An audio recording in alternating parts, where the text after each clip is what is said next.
algebra prerequisites again sa factoring naman. Factoring ulit. Sige, nag-aaral kayo ng factoring. Okay, so anyway, this video is about factoring using the general quadratic trinomial. Ngayon, ano ba yung general quadratic trinomial? As you can remember, we have a quadratic equation wherein ax squared plus bx plus c is equal to 0. Ganyan yung itsura niya. Okay, at dyan mo malalaman kung general quadratic trinomial yung gagamitin mong factoring method. Ngayon, ano ang pinagkaiba ng perfect square trinomial sa general quadratic trinomial? Ang general quadratic trinomial, hindi perfect square ang nasa A, hindi rin perfect square ang nasa C. Pero sa perfect square trinomial, perfect square yung mga yun. So, yun yung pinagkaiba nila. Okay, I have here 2 examples kasi may papakita akong method on how to do that. Okay, so, by the way, when doing this one, I'm gonna use multiplying polynomials in a different way just for us to double check. So, if nalilito kayo dun sa way na yon, pero kasi mas prefer ko kasi yun kasi sa FOIL method kasi mas mabilis siya eh. You can check yung nasa folder pa rin ng algebra prerequisites kung paano ako nag-multiply ng ganon. Okay? So, okay, let's now go on for the first example right here. We have here x squared plus 2x plus 1 wherein it is equal to 0. Alam natin na pag wala yung katabi na o walang coefficient, alam natin na may coefficient of 1 dyan sa tabi ng variable. Ngayon, pag ganito, na coefficient ng 1, yung a natin, mas madali siyang i-factor out actually. Kung kaya mo na, actually mental na siya, edi go. Pero ngayon, I'm going to just teach kung ano o kung paano natin i-factor out to para yung method na yun magamit din natin sa example number 2. Okay, so for this one, meron nga tayong 1x squared, diba? I'm going to prepare x box dito. Mukha kasi siyang box pag pinag-connect mo. Tapos, nasa taas si A, at saka si C, tapos nasa baba si B. Ang ibig sabihin yan, the product of AC, pag ini-add mo, B yung sagot. So, alam natin na this is A, this is B, this is C. Ang A natin ay 1, tapos that is being multiplied to 1, so that is just equal to 1. Now, ang B natin ay 2. So, ayan siya. Next. Kukunin mo si 1, o yung nasa taas, lalagay ko siya dito. Tapos, hahanapin mo yung branches niya o yung factors niya. O pag ini-multiply mo, 1 ang sagot. So, pwede yung 1 times 1. Pwede rin yung negative 1 times negative 1. Tapos, positive 1. Yun lang. Tama. Yan lang pala. Pero, iisa lang dyan, yung sagot na ilalagay natin dito. So, paano natin malalaman yon? Diba sabi ko, na pag ini-add natin, dapat yung factor ay nag-equal sa B. So, ibig sabihin, kailangan 2 ang sagot pag ini-add natin. So, 1 plus 1 ay 2. Negative 1 plus negative 1 ay negative 2. So, alin ba dyan yung positive 2 ang sagot? Ito, diba? So, ibig sabihin, ano nangyari? Ibig sabihin, 1 at saka 1 yung ating gagamitin na factor dito. So, lalagay ko dito si 1x. Lagay ko dito si 1x. So, siya. Prepared na yung gagamitin natin. Na lagyan na natin siya sa separate 1. So, we have here 1x squared plus itong nandito. I-substitute ko siya kay 2x. So, magiging 1x. Tapos, kukunin ko naman to. So, plus 1x ulit. Tapos, kopyahan ko na si constant, which is plus 1. Is equal to 0. Ngayon, i-grouping ko na siya. I-group ko na siya. So, 1x squared plus 1x, tapos 1x plus 1. And that is equal to 0. Okay? So, ngayon, sa part na to, tatandaan natin na magkaiba na o hindi na equal sa 1 o hindi na equal sa isang equation ang ating dalawang binomial na to. Kasi ipa-factor out na natin siya using common monomial factoring. Ngayon, if hindi mo pa rin alam kung paano mag-common monomial factoring, I have a separate video about that. Okay, so now I'm going to first factor our first binomial right here, wherein we have a common monomial, which is 1, and a common variable, which is x, and we have our least exponent, which is 1 right here. Preparing a parenthesis, 1x squared divided by 1x is just x, and then plus 1x divided by 1x, that is just positive 1. And now right here we have here the second binomial, wherein a common monomial is 1. But since wala naman tayong common variable, I'm just going to leave it as this one and then divide it as usual. So 1x divided by 1 is just x, and then 1 divided by 1 is positive 1. So paano natin malalaman kung tama ba yung ginagawa natin dito? Kailangan pares yung sagot natin dito at saka dito. Kung hindi, always double check this part right here kasi dyan mostly nagkakaroon ng error eh. So, yan.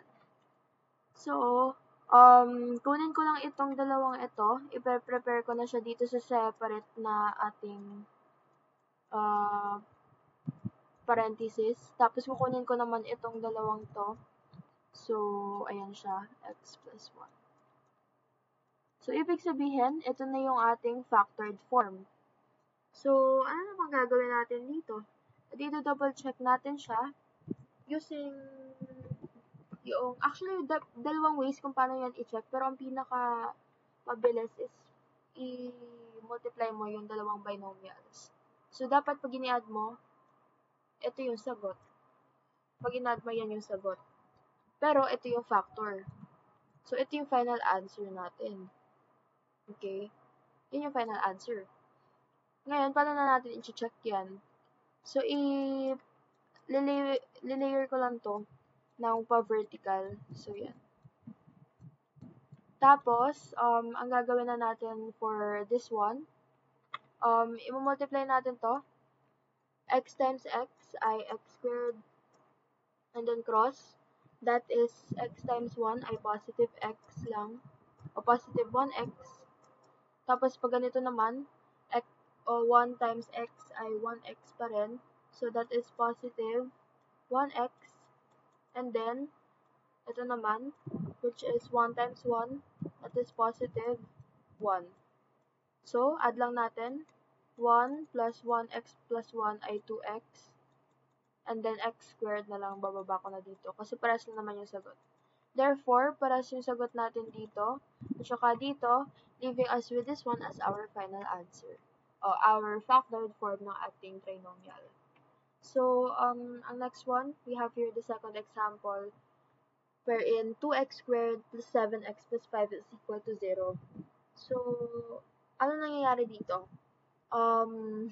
As you can see, hindi naman 1 ang ating coefficient ng a.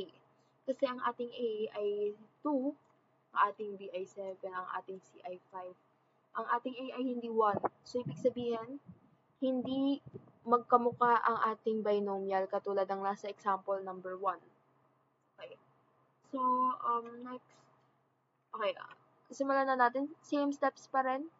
I'm going to again put an x right here. And then AC nga, yun nasa taas, tapos B yun nasa baba.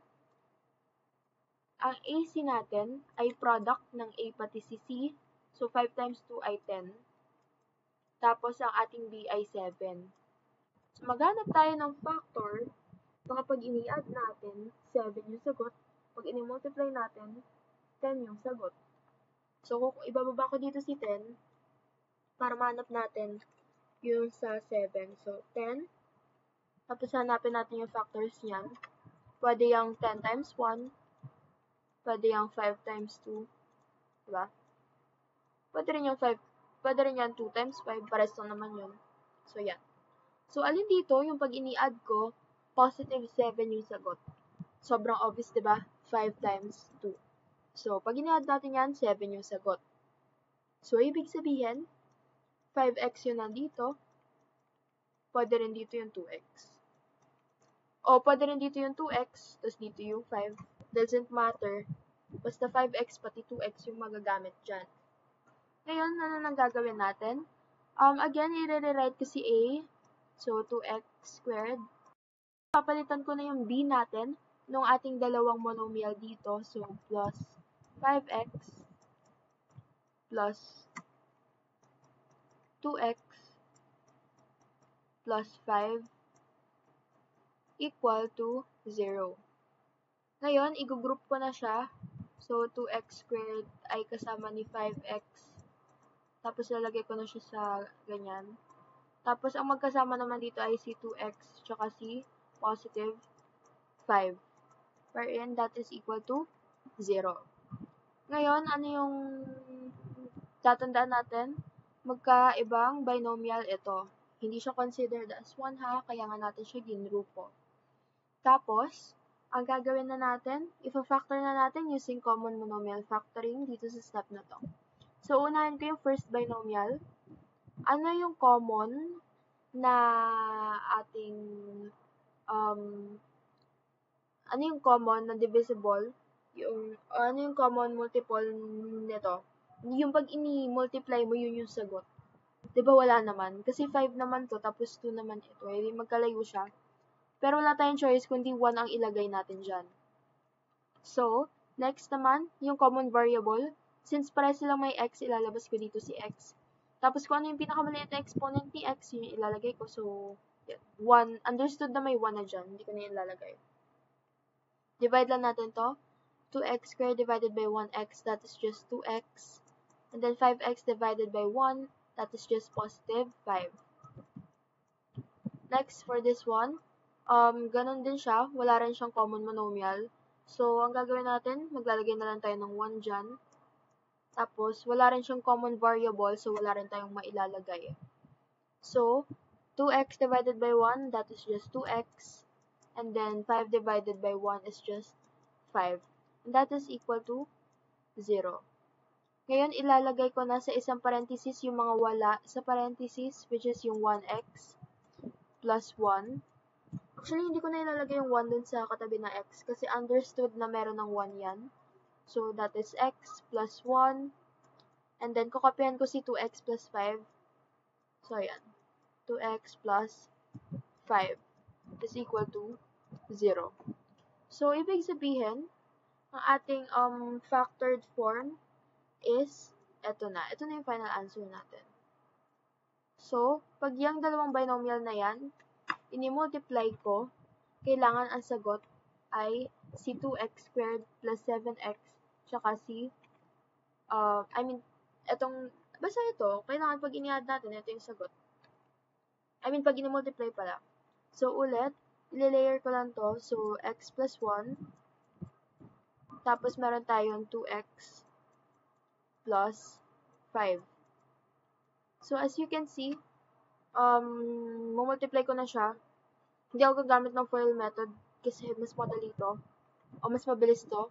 So, yan. So, ito munang part na to. 2x times x ay 2x squared. Tapos, wait lang. 2x squared. And then next is pa-cross multiply na natin. So, 2x times 1 ay positive 2x. And then, pag ganito naman, so 5 times x ay positive 5x. And then, pag ganito naman, so that is 5 times 1, that is positive 5. So, add ko lang. So, 5 plus 5x plus 2, that is 7x. And then, bring down to x squared. So, therefore, parehas yung ating sagot dito doon sa nasa baba, which is ito. So, ibig sabihin, ang final answer natin, o ang factored form natin ay tama, which is x plus 1 multiplied to 2x plus 5 ay pag ini-multiply mo, ayun yung sagot. So, pag ito ay ini-multiply mo, ito yung sagot. So, ganyan lang siya. That's it for general quadratic trinomial.